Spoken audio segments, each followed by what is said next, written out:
Padre Santo, queremos agradecerle por un día más acá en su casa, después de celebrar 10 años de su fidelidad, después de celebrar tanta misericordia y tanta bondad en nuestra vida y en la vida de la iglesia. Hoy estamos acá pidiéndote de que con el mismo entusiasmo, con el mismo deseo, con la misma pasión de celebrar y exaltar tu fidelidad, con esas mismas sensaciones, con ese mismo propósito, con esa misma fuerza, hoy podemos estar acá, Señor, deseando escuchar tu palabra, deseando que tu palabra transforme y cambie nuestros corazones, deseando de que nosotros podemos crecer en tu palabra y podemos crecer en conocerte a ti a través de tu palabra. Señor, oro por el mensaje de hoy. Oro para que tú puedas darnos el entendimiento adecuado y correcto a cada uno de nosotros y que podamos entender y comprender de manera correcta tu palabra, Señor. Dejamos este tiempo en tus manos y oramos por los corazones de cada uno de nosotros, suplicándote que tú, Señor, hagas la obra en nosotros. En tu nombre oramos, Señor Jesús. Amén. Bueno, dice Lucas 8, 19 al 21. Voy a leer de la Nueva Biblia de las Américas. Entonces, la madre y los hermanos de Jesús llegaron a donde él estaba, pero no podían acercarse a él debido al gentío. Tu madre y tus hermanos están afuera y te quieren ver, le avisaron. Pero él les respondió: mi madre y mis hermanos son estos que oyen la palabra de Dios y la hacen. Amén. Posiblemente han escuchado el texto, alguna vez tal vez lo leyeron. Pero la pregunta es que si realmente entendemos el texto o las implicaciones que son muy importantes en este texto, que a veces obviamos o a veces no sabemos. Claro, muchas veces cuando nos gusta debatir, usamos este texto para decir: ves, si Jesús tuvo hermanos, María tenía otros hijos, y nos enfocamos en eso, nos enfocamos en algo que sí es muy importante, porque este texto nos ayuda a entender de que no existe la virginidad perpetua de María. María tuvo más hijos. Ella fue una mujer común y corriente con la bendición de poder ser un instrumento en este mundo para traer a la vida al Salvador. Pero normalmente nos enfocamos en esto como un texto de defensa en contra de otras religiones. Pero no vemos más allá de lo que el texto está diciendo. O sea, la escena es sencilla. María y sus otros hijos van a ver a Jesús. Jesús está con una multitud. Hay mucha gente a su alrededor. Imagínense, hay tanta gente que ellos no pueden llegar hasta donde está Jesús y necesitan mandarle la razón con la misma gente que está alrededor de él. Jesús recibe la noticia, recibe la razón, y posiblemente ellos se sorprendieron de esta respuesta de Jesús. Ustedes se imaginan, está usted acá y le dicen: mira, ya está tu mamá y tus hermanos. En nuestra cultura, ¿qué hacemos? Salimos corriendo. No importa lo que estamos haciendo, no importa si estamos en la casa del Señor, no importa si estamos escuchando la palabra de Dios. Nos llaman, contestamos el teléfono, nos mandan un mensaje, lo respondemos, o estamos enfocados o involucrados en otra cosa. Pero qué interesante lo que hace Jesús. Es su madre, terrenalmente es su madre, sus hermanos, y miramos cómo él responde. ¿Qué pasa si nosotros somos los receptores de esa respuesta en nuestra cultura? ¿Qué hijo más desamorado le importó que yo estuviera afuera llamándolo, o no me quiso contestar el teléfono, o no me respondió el mensaje? Esa es la respuesta en nuestra cultura cuando nosotros somos los receptores. Peor aún es cuando nosotros somos los que hacemos estas cosas. ¿Por qué? Porque no hemos entendido la santidad y la solemnidad que debemos de tener en relación al Señor. ¿Cuántas veces les hemos dicho, no hay nada más importante que tú estés haciendo el día domingo a esta hora que escuchar la palabra del Señor? ¿Suena tu celular? Estoy en iglesia. ¿Por qué contestamos? Porque al final tenemos la curiosidad o el interés de saber qué puede ser en relación a nosotros que nos beneficie o que nos sirva. ¿Cuántos de ustedes realmente están acá concentrados en escuchar la palabra del Señor sin importar lo que está pasando afuera, en nuestro exterior? Que si el mundo se está cayendo o se está viniendo abajo, no me importa, porque en este momento no hay nada más importante para mi vida, para mi ser, para mi familia, para mi corazón, que escuchar la palabra de Dios. ¿Cuántos de nosotros realmente creemos eso? ¿Cuántos de nosotros realmente creemos que no hay nada más importante estar acá, escuchar su palabra, ser bendecido, ser confrontado y llevarme a arrepentimiento y conocerle mejor? ¿Qué más importante puede ser que eso? Imagínense cuántas personas perdieron el domingo, el 18 de diciembre. Saben que hubo el 18 de diciembre, ¿verdad? El domingo temprano, la final del mundial. Solo imagínense cuántas personas. Solo recuerdo las palabras de un líder religioso diciendo: hoy no es necesario que vayamos a la iglesia, podemos hacerlo en nuestro corazón, por incitar o infundir que pudieran ver el juego entre Argentina y Francia. Solo imagínense cuántas cosas en la actualidad estamos haciendo. Claro, nosotros criticamos a los que hicieron eso, pero ¿será que nos estamos cuestionando a nosotros mismos cuando tenemos ciertas prioridades que la palabra de Dios en el domingo? ¿Cuántos sus prioridades son sacar todo el trabajo acumulado de la semana que no pudimos sacar?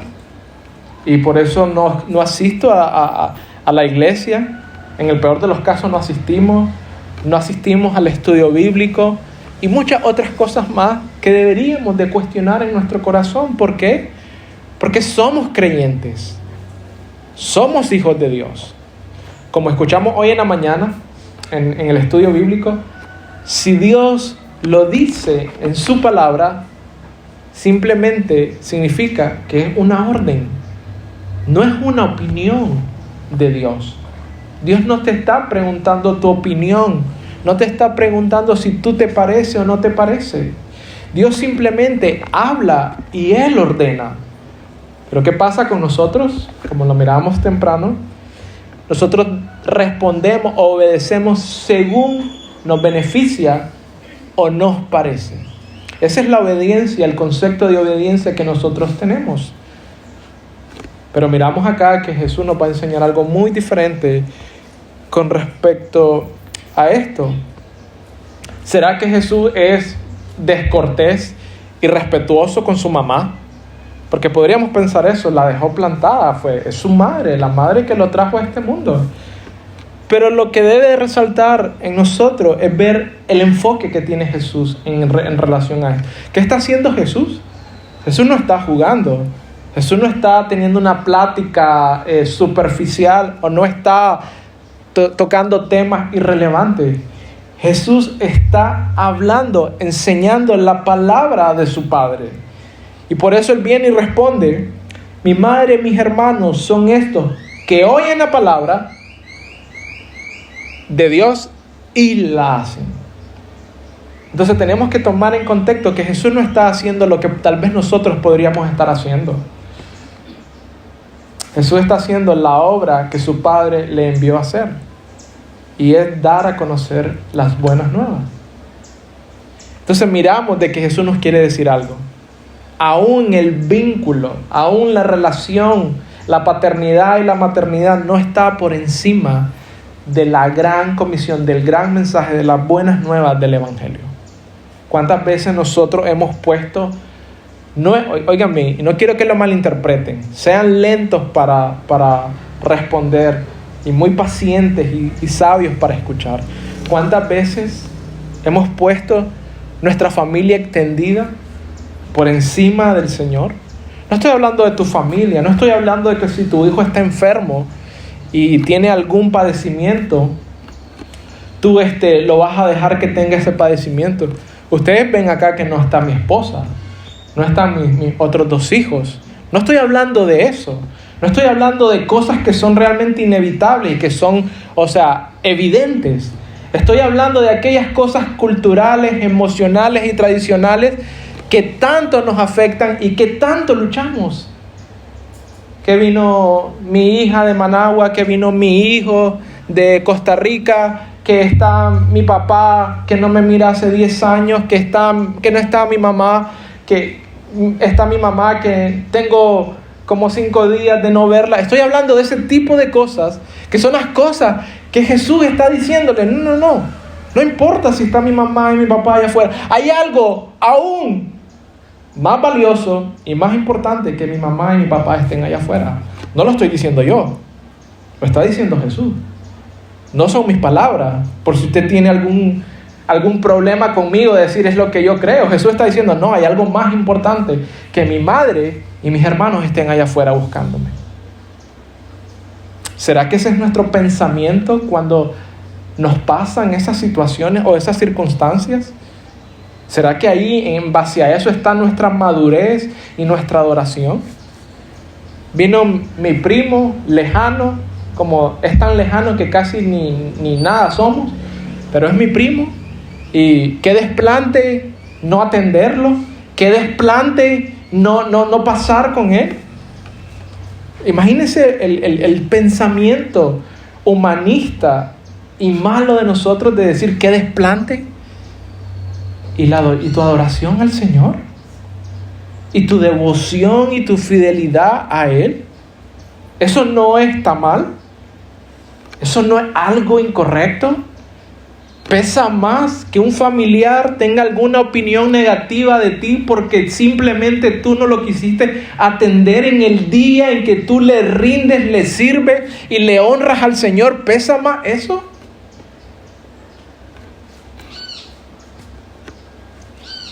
Aparentemente pareciera que Jesús no tiene ningún interés de honrar a sus padres y a su madre. ¿Crees que la Biblia nos lleva o nos manda a menospreciar a la familia extendida o incluso a nuestra propia familia? Te diría claramente que no. Éxodo 20:12, el 5º mandamiento, ustedes lo miraron hace unos meses, que dice, honra a tu padre y a tu madre para que tus días en la tierra se te alarguen. Obviamente Jesús hizo esto. ¿Por qué? Porque Él honró a su madre de la manera correcta, no de la manera en que nosotros creemos que estamos honrando. Ese es el problema de nosotros, que nosotros creemos que la manera en que se honra es nuestro concepto o nuestra forma de honrar. Pero aún acá, en esta escena, tal vez un poco chocante para nosotros y nuestra, diríamos, vínculos o muchas veces esa cercanía, en esta escena tan chocante muchas veces, para nosotros, Jesús está honrando a su madre. ¿Por qué? Porque Él está enseñándole a su propia madre y sus propios hermanos que la prioridad es Dios. No ella, no nadie, no la gente, sino Dios. ¿Es Dios tu prioridad? ¿Realmente es Dios tu prioridad? ¿Tú estás realmente preocupado más por agradar a Dios y complacer a Dios y honrar a Dios que por los hombres, la gente, la familia? Una vez más, Éxodo 20:12, el Señor no pecó, Él cumplió toda la ley. Él dijo, yo no he venido a abolir la ley, no he venido a quebrantar la ley, he venido a cumplir la ley. Y Él la cumplió. Entonces, estamos más que claros que Jesús no deshonró a su madre por el simple hecho de que ella esperara. El texto no nos dice de que Jesús no habló con ella. El texto no nos dice que la rechazó. No nos dice que no quiso hablar con ella o que no tuvo ningún interés. El texto sí nos dice lo que Jesús hizo en esta situación. Claramente, miramos de que no es nada lo que nosotros estamos preconcibiendo. Jesús sí honró a su madre. ¿Por qué? Porque tenemos que entender algo, hermano. Jesús nos enseña algo aquí. Se trata de adoración. Él está adorando primeramente a su Padre Celestial. ¿Su mamá? Sí, claro. Él le amaba mucho. Cuando está en la cruz, ¿qué le dice él? Mujer, ahí tienes a tu hijo. Hijo, ahí tienes a tu madre. Él amaba, él sabía el dolor que eso provocaba en su madre. Pero lo que Jesús nos está enseñando es en que debemos de enfocarnos en las prioridades como hijos de Él. No en nuestras prioridades humanas y terrenales. ¿Por qué? Porque, una vez más, el texto o el título de la prédica, prioridades para un creyente verdadero. Si usted es un creyente genuino, usted tiene prioridades diferentes a las que tiene una persona común y corriente. Mateo 10:37, algunos textos sobre la familia. Mateo 10:37, el que ama al padre o a la madre más que a mí, no es digno de mí. Y el que ama más al hijo o a la hija más que a mí, no es digno de mí. Ese es otro texto que nos golpea. Posiblemente si estuviera en nuestras manos, nos gustaría que este texto fuera borrado de las Escrituras. ¿Por qué? Porque esto nos expone. Este texto nos expone. Expone nuestras carencias espirituales, expone nuestra inmadurez espiritual de enfocarnos y adorar a algo más, o sea, como prioridad, a alguien más o algo más que no sea Dios. Y creemos que está bien. El texto nos dice que no ames a tus padres, que no ames a tus hijos.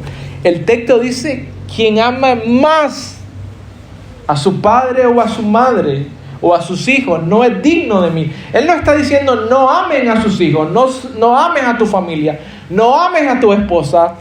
Lo que el texto nos está cuidando o advirtiendo es que no ames a nadie más que no sea Dios.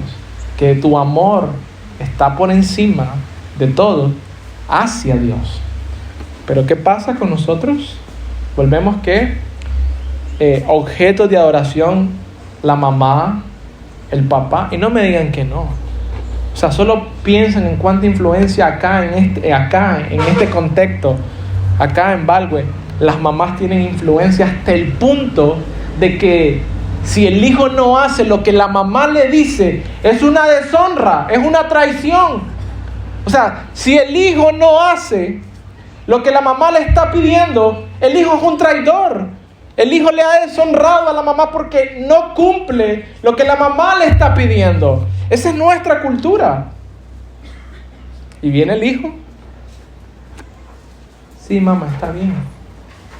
Sin convicciones, sin criterio, posiblemente errado, posiblemente pecando, pero no le importa. Lo que a mí me importa es que mi mamá esté bien conmigo. ¿Y Dios?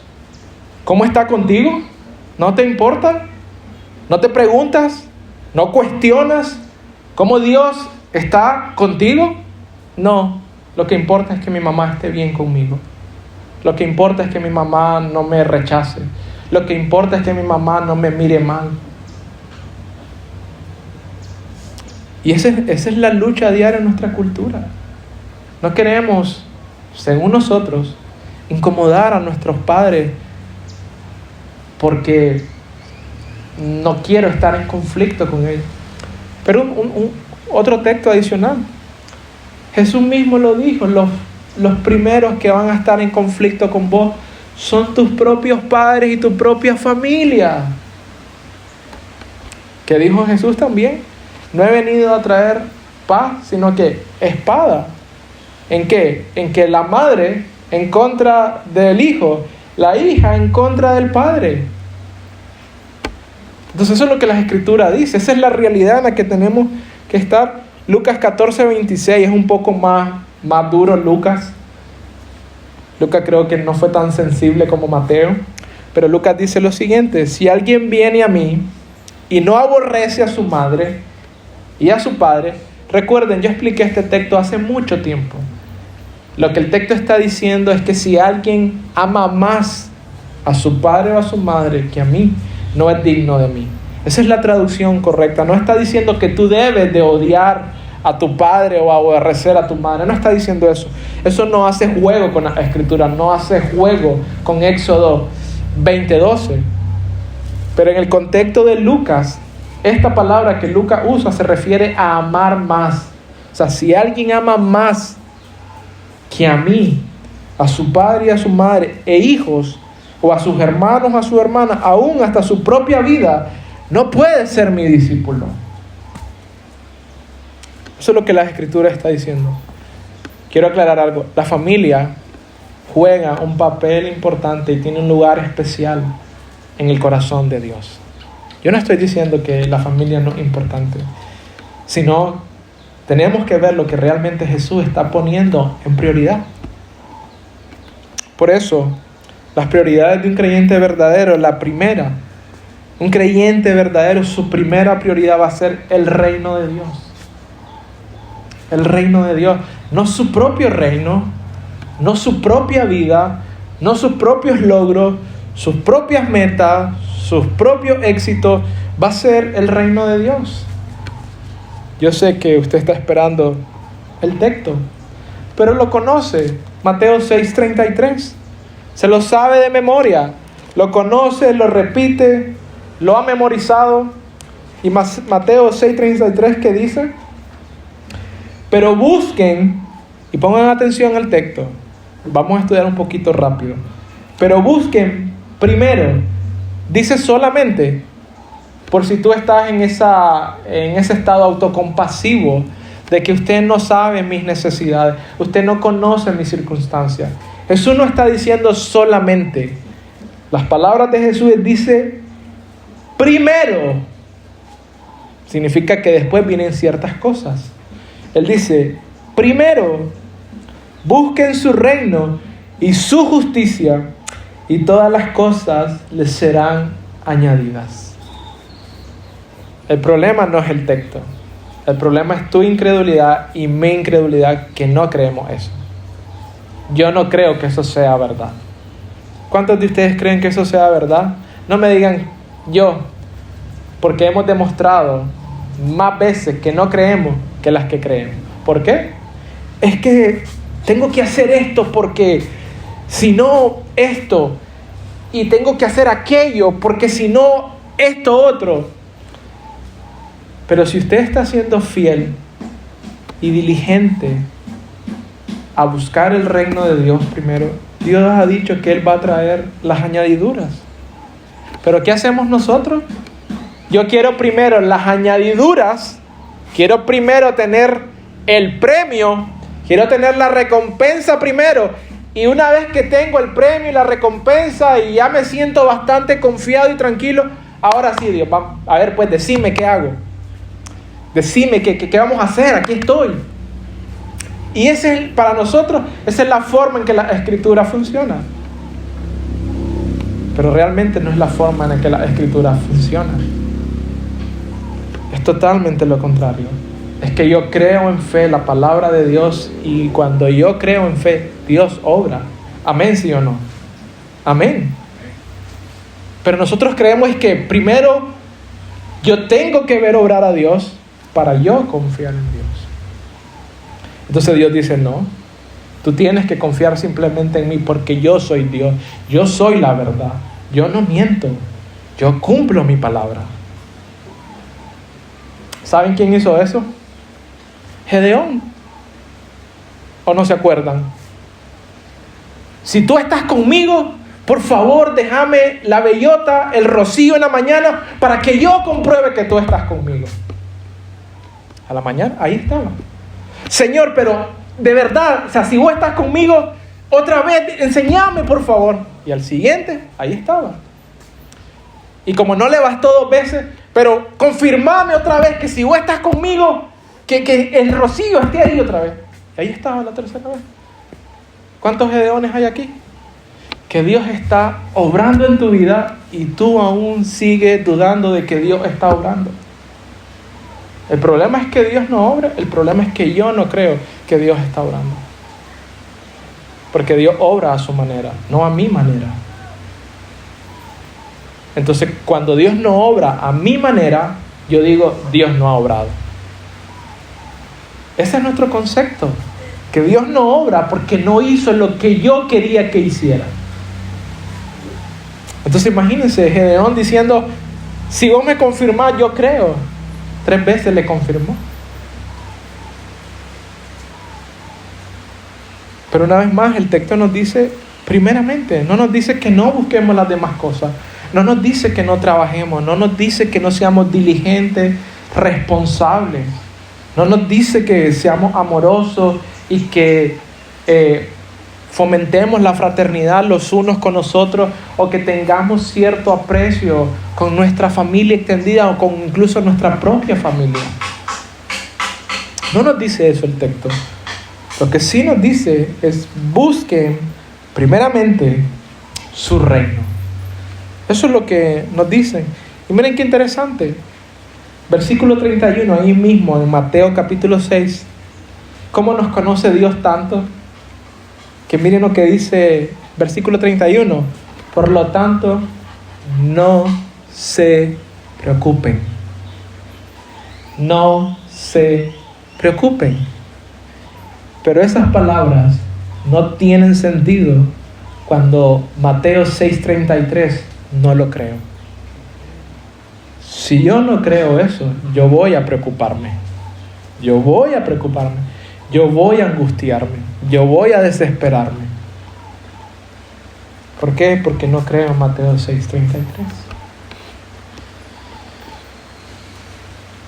Y ahí mismo en el versículo 24, y vamos de atrás para adelante, dice, nadie, y nadie es nadie, ¿oyeron? No es que nosotros podemos ser la excepción a esa regla. Nadie puede servir a 2 señores. Nadie es nadie. No, pero es que fíjese que yo lo he visto. Nadie es nadie. Nadie puede servir a 2 señores. ¿Por qué? Ustedes conocen la respuesta. Aborrecerá a uno y amará al otro. Nadie es nadie. Ahora, miren qué interesante que dice el versículo 32, ahí mismo en Mateo 6. Porque los gentiles buscan ansiosamente todas estas cosas que el Padre Celestial sabe que ustedes necesitan. Jesús está diciendo algo. Los gentiles actúan de esta manera. ¿Saben quién eran los gentiles en ese contexto? Los que no gozaban de la bendición de ser escogido el pueblo de Dios. Entonces, ¿qué está diciendo Jesús a nosotros? Los que no son verdaderamente creyentes, los que aún no han sido regenerados, van a andar detrás de estas cosas. Estas son sus prioridades.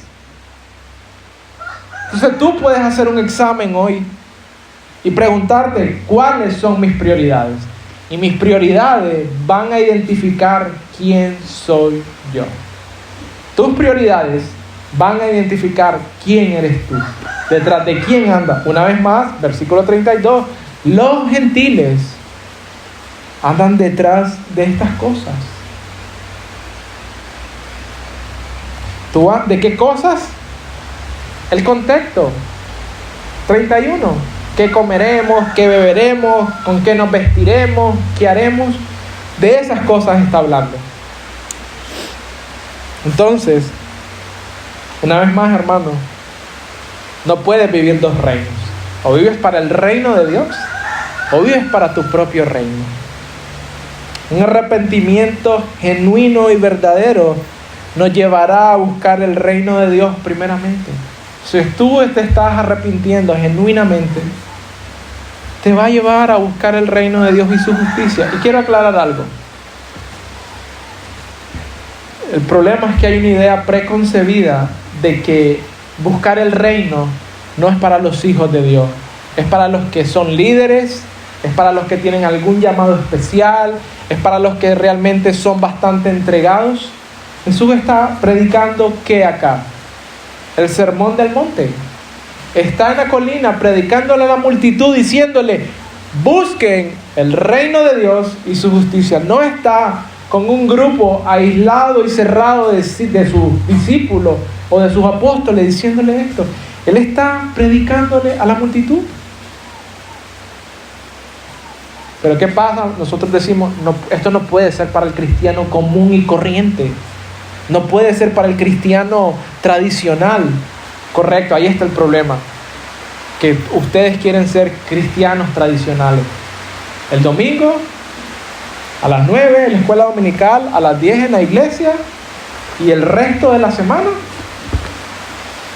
vivo como que no existe Dios, no existe la iglesia, no existe la palabra de Dios. ¿Por qué? Porque el cristiano tradicional va a la iglesia, escucha la palabra, sale ligero de carga porque ya cumplí y ya está. No tiene ningún interés adicional del reino de Dios. No tiene ningún interés de ser una herramienta que Dios utilice para la edificación de su reino. Entonces, una vez más, tiene que ver con ese pensamiento equivocado. En la cultura local, en la cultura mundial incluso, la familia está primero, ¿sí o no? La familia es lo primero. Pero en el orden de Dios, ni siquiera la familia está de segundo. En el orden de Dios, primero está Dios, ¿verdad? Después, ¿qué? El matrimonio, el hombre y la mujer. Después, ¿qué viene? Los hijos. Y de último, la iglesia. En el orden de Dios, los hijos están de segundo. En nuestro orden, los hijos están primero, después Dios, después nosotros y después la iglesia. Pero ese no es el orden de Dios. Los hijos no están por encima de los padres. Y eso golpea acá en esta cultura.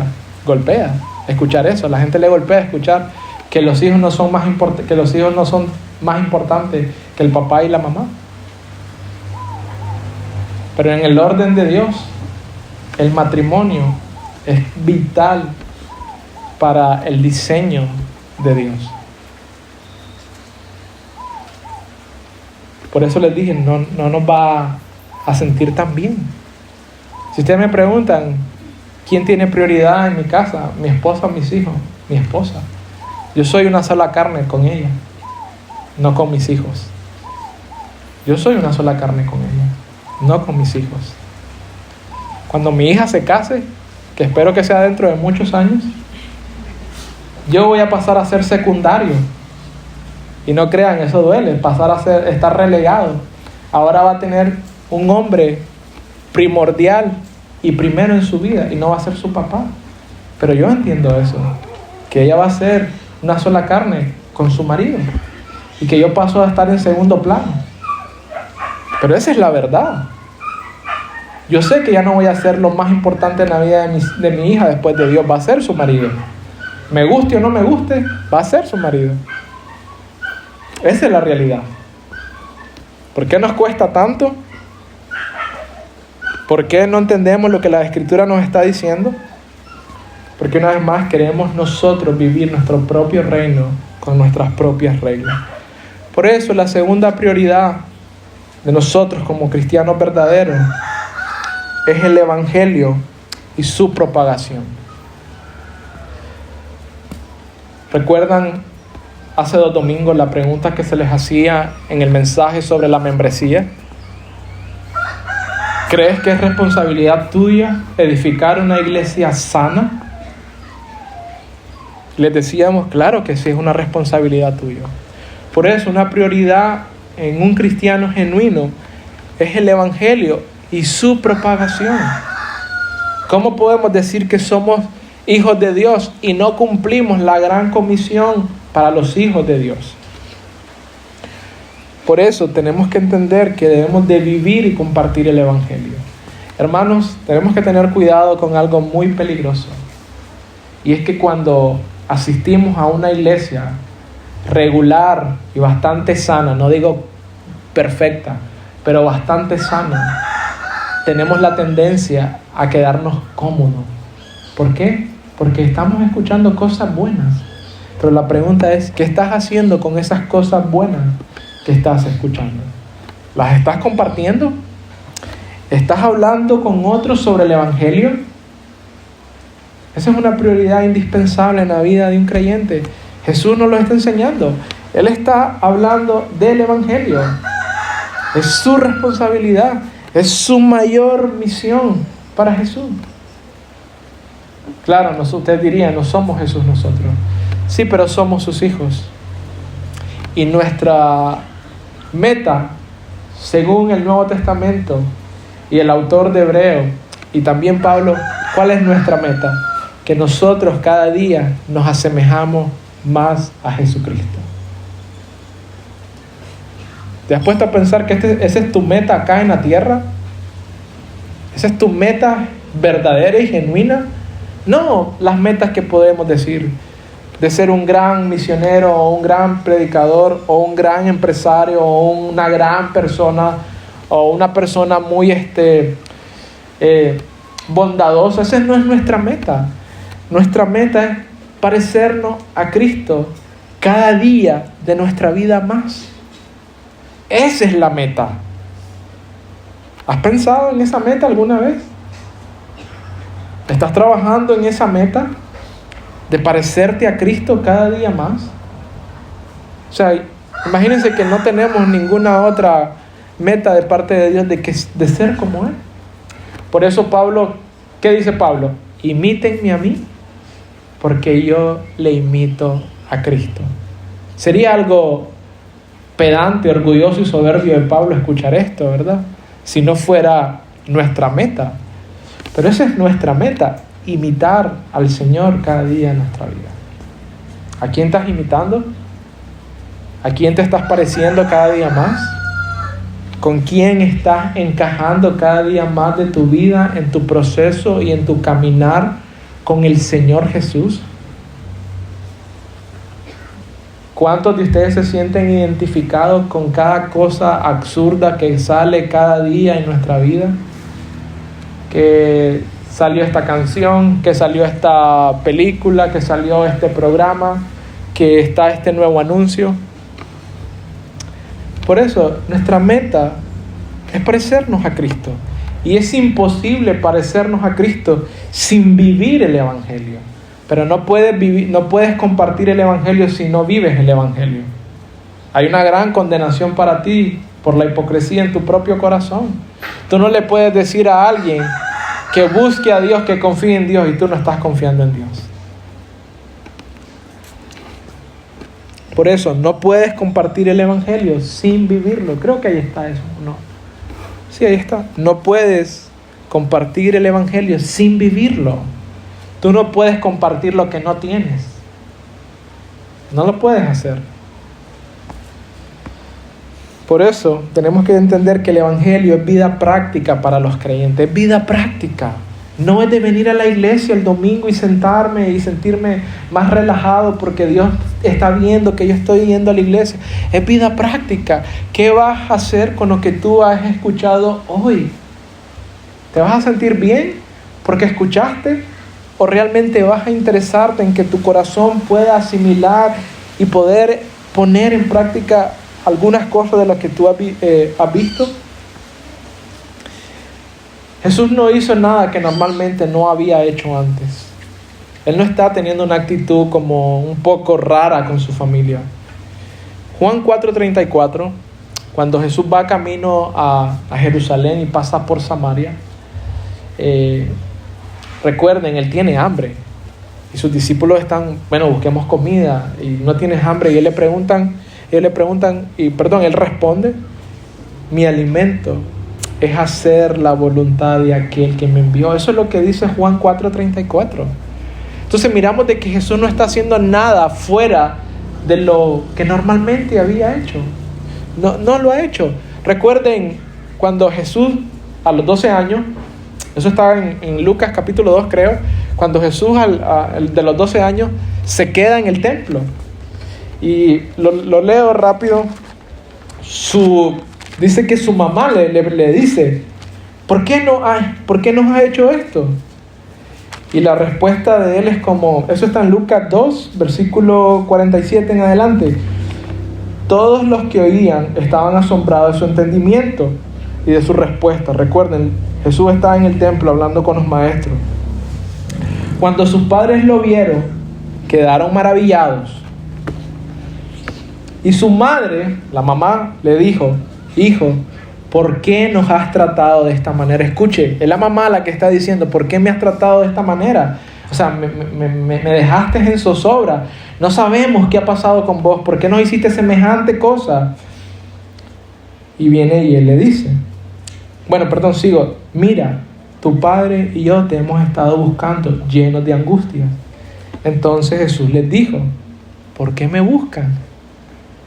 ¿Se imaginan que yo le diga eso a mi mamá de 12 años? ¿Y por qué me andas buscando? Y él le dice, ¿por qué me buscan? ¿Acaso no sabían que me era necesario estar en la casa de mi padre? Pero aquí viene el punto, 50. Pero ellos no entendieron las palabras que él les había dicho. Ahí está la respuesta. Ellos no entendieron.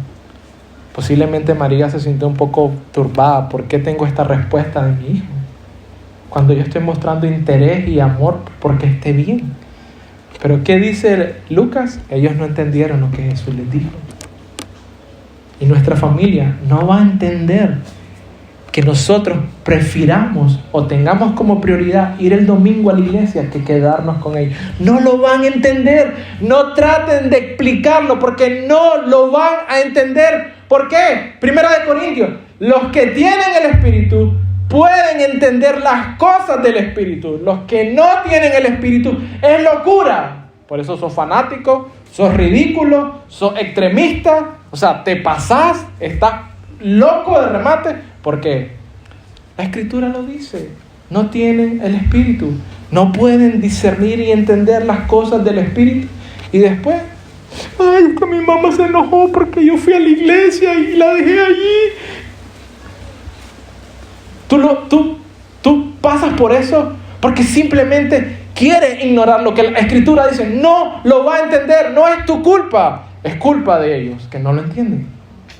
¿Y qué hace el diablo? Te hace sentir culpable a ti. Eres un mal hijo, eres una mala hija, eres un mal padre, eres una mala madre. Ahí está. Y Satanás, que está contento, está logrando lo que él quiere. Pero ni María entendió. Y tú quieres que ellos entiendan. Y la madre de nuestro Señor entendió. ¿Y qué hacemos? Nos matamos para que ellos entiendan.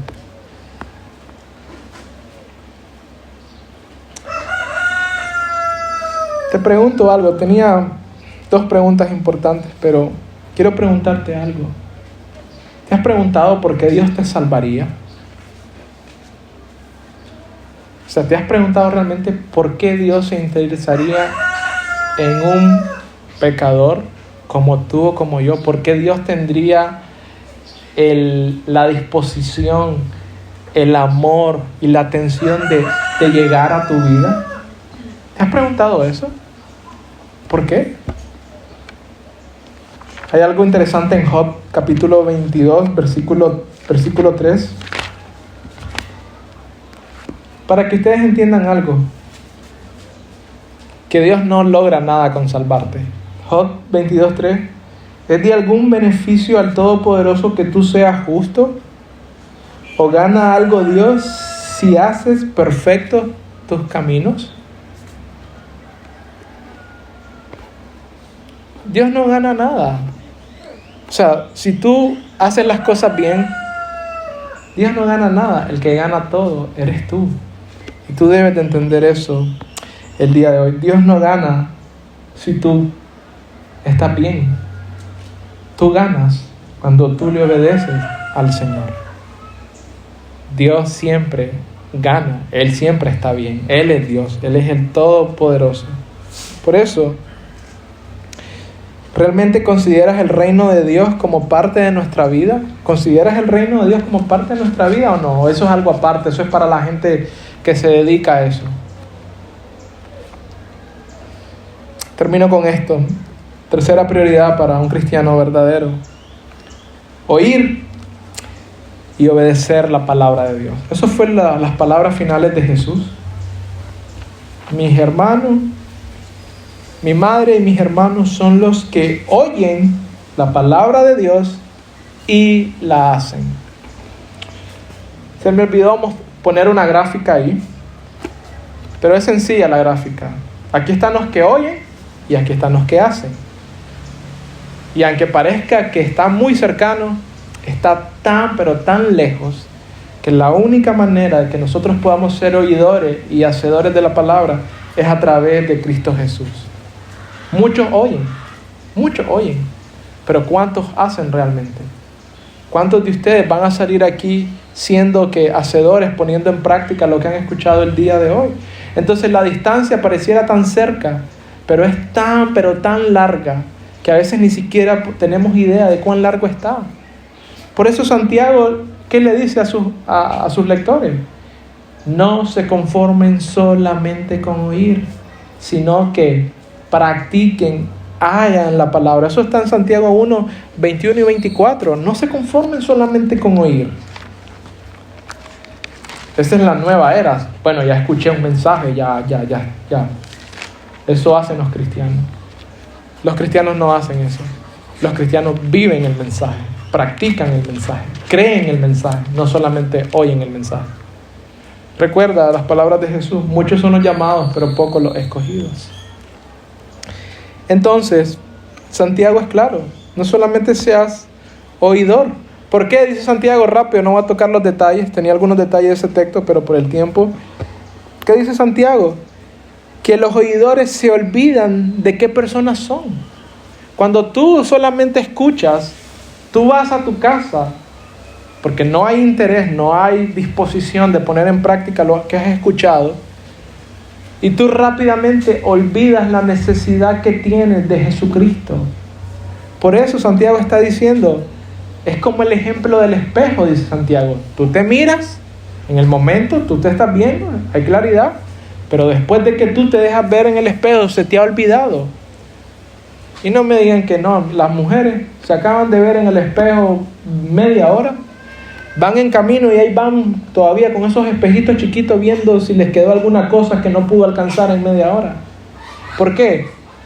Porque en el momento tú ves todo claro, porque tú estás frente al espejo, pero una vez que sales, ya se te olvidó. Y me quité la arruga que tenía aquí. La arruga no te las puedes quitar, eso es un hecho, sí. Pero me quité la arruga y se me mira la cana. Y eso es lo que Santiago está diciendo. Te acabas de ver, pero como solo te concentras en verte y no en estudiarte, 10 minutos después se te ha olvidado quién eres realmente. Y eso es lo que pasa con los que oyen solamente. ¿Están oyendo? Ya llegaron a la casa y creo que ya ni se acuerdan. Ya no hay ningún interés de poner en práctica su palabra. Entonces Santiago dice, no seas oidor, también sea un hacedor de la palabra. Por eso, una vez más, es oír y obedecer la palabra de Dios. Entonces quiero terminar con esto. El verdadero cristianismo no es una disciplina de oír regularmente la palabra en la iglesia. Eso no es cristianismo. Ustedes saben que muchas religiones van a la iglesia cada domingo de manera religiosa. Eso no es cristianismo, eso no está en la Biblia. La Biblia no nos enseña que por ir a la iglesia somos cristianos. Jesús dijo, trigo y cizaña hay en la iglesia. Entonces eso no puede ser una razón de que podemos asegurar que somos creyentes. El verdadero cristianismo es una práctica constante de la palabra de Dios, no perfecta, pero constante. Eso es el verdadero cristianismo. Una práctica constante de la palabra de Dios. No perfecta, una vez más, pero constante. constantemente yo estoy practicando la palabra de Dios. Lucas 11, 27 y 28. Miren la respuesta de Jesús una vez más. Miren lo que Jesús hace, a dónde centra su atención Jesús. Mientras él hablaba, una mujer de la multitud exclamó: que Dios bendiga a tu madre, el vientre del cual saliste y los pechos que te amamantaron. Jesús responde: pero aún más bendito es todo el que escucha la palabra de Dios y la pone en práctica. No importa si ella me llevó en el vientre. No importa si ella fue la que me amamantó en mis años de bebé. Más bendición hay en aquel que oye mi palabra y la pone en práctica. Entonces miramos que no es nada diferente a lo de Lucas, capítulo 8. Entonces, hermanos, termino con esto. No te engañes. El cristianismo verdadero es vida práctica, obediencia constante y arrepentimiento diario. Una vez más, no te engañes. El cristianismo verdadero es vida práctica, obediencia constante y arrepentimiento diario. Hermanos, quiero solamente pedirle al Señor que pueda hacer germinar el fruto de su palabra en nuestros corazones. Creo que al final el Señor ha sido claro, creo que el mensaje es claro el día de hoy. Creo que no hay confusión y que no hay mala interpretación de lo que hemos visto al día de hoy.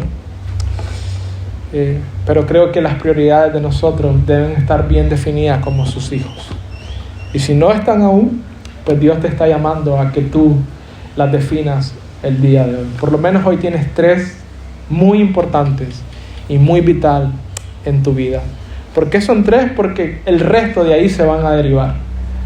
La escritura sí es una prioridad, pero la escritura se va a derivar de oír y obedecer la palabra del Señor. Entonces, tú puedes tener muchas más que son ciertas, pero de estas 3 van a salir todas las demás prioridades de nuestra vida cristiana. Voy a orar.